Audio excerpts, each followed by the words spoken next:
नमस्कार, welcome to daily affairs. मैं हूं ज्ञानेंद्र द्विवेदी। देखिए, एक चीज बहुत साफ होनी चाहिए। आज की इंटरनेशनल पॉलिटिक्स में दोस्ती या दुश्मनी स्थायी नहीं होती, स्थायी होता है सिर्फ हित। और यही बात अमेरिका और पाकिस्तान के रिलेशन में इस वक्त बिल्कुल खुलकर सामने आ रही है। अब हाल ही में एक टॉप अमेरिकन मिलिट्री कमांडर ने पाकिस्तान को फिनोमिनल पार्टनर कहा टेररिज्म के खिलाफ लड़ाई में। And trying to do external plots globally to include against the homeland. Right now, what we saw is the Taliban, in going after ISIS-K, they hate each other, pushed a lot of them into the tribal areas on the Afghan-Pakistan border. Through a phenomenal partnership with Pakistan, they have gone after ISIS-Khorasan, killing dozens of them. Through a relationship we have with them, providing intelligence, they have captured at least 5 ISIS-Khorasan high-value individuals. They extradited back Jafar, who was one of the key individuals behind the Abbey Gate bombing. And the first person he called, Chief of the Army Staff Munir, was me, and said, "I've caught him. I'm willing to extradite him back to the United States. Please tell the Secretary of Defense and the President." So we are seeing Pakistan, with limited intelligence that we're providing them, go after them using their means to do that. And we're seeing an effect on ISIS-Khorasan. At the same point, they're continuing to move around. Sometimes they'll try and go back into Afghanistan.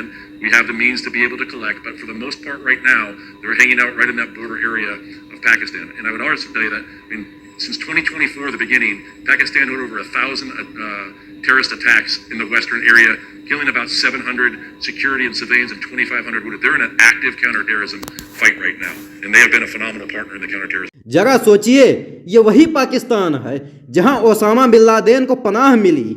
वही पाकिस्तान जो आज भी Haqqani network और तालिबान जैसे terror organisation की छाया में बना हुआ है।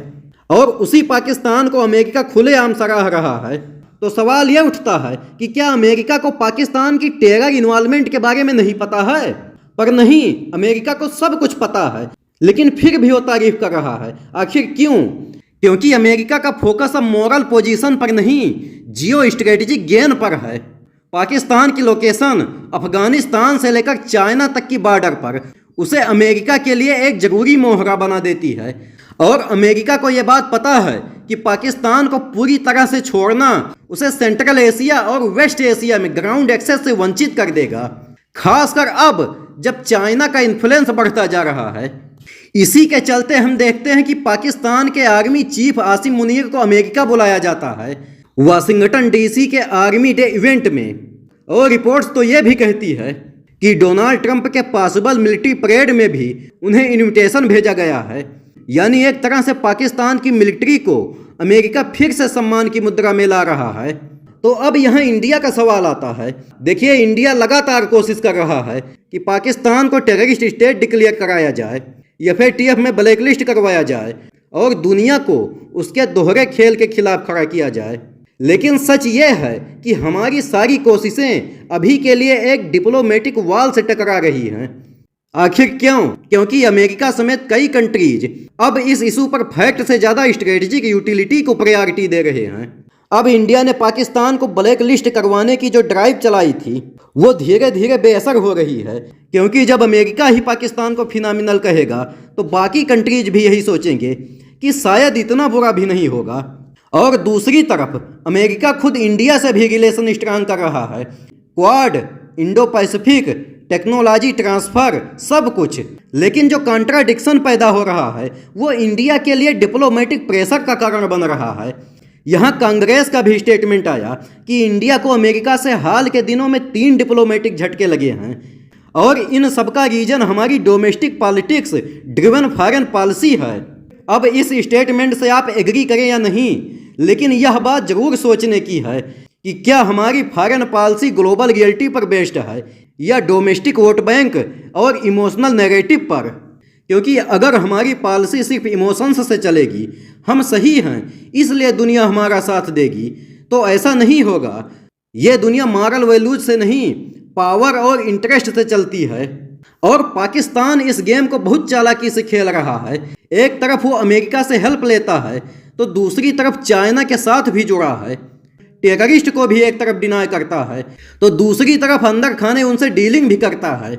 और अमेरिका जैसे पावरफुल कंट्रीज जो खुद को सबसे नैतिक बनाती हैं, उनके लिए ये डुअल गेम कभी कभी काम का बन जाता है।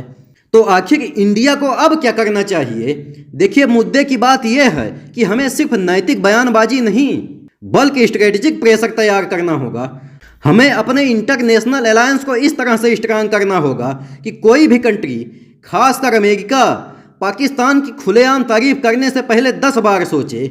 इंडिया को चाहिए कि वो अमेरिका की डबल पॉलिसी को फैक्ट्स और डेटा के जरिए एक्सपोज करे, ग्लोबल फोरम्स पर, इंटरनेशनल मीडिया में और थिंक टैंक प्लेटफॉर्म पर। सिर्फ FATF या UN में डोजियर सबमिट करके बात नहीं बनेगी। पब्लिक डिप्लोमेसी, स्ट्रेटेजिक लॉबिंग और रीजनल प्रेशर जैसे टूल्स का यूज अब हमारी फॉरेन पॉलिसी का हिस्सा बनना चाहिए, क्योंकि पाकिस्तान को जब अमेरिका फिनोमिनल पार्टनर कहता है तो वो सिर्फ एक कंट्री की तारीफ नहीं होती, वो इंडिया की डिप्लोमेटिक हार बन जाती है अगर हम उसका जवाब स्ट्रेटजी से नहीं दे पाए। और याद रखिए, आज की दुनिया में अगर आप स्ट्रेटजी में वीक हैं तो नैतिकता भी आपकी मदद नहीं करती। और वीडियो के अंत में मैं आपसे एक क्वेश्चन पूछूंगा कि जून 2025 में किस देश ने दक्षिण चीन सागर में एक नया सैन्य अड्डा स्थापित किया है, जिससे एशियन देशों में चिंता बढ़ी है? ए पर है चीन, बी वियतनाम, सी फिलीपींस और डी जापान। अगर आपको आंसर पता है तो कमेंट बॉक्स में जरूर दीजिए, और अगर वीडियो पसंद आया हो तो लाइक और सब्सक्राइब जरूर करिए। मिलते हैं अगले वीडियो में। जय हिंद।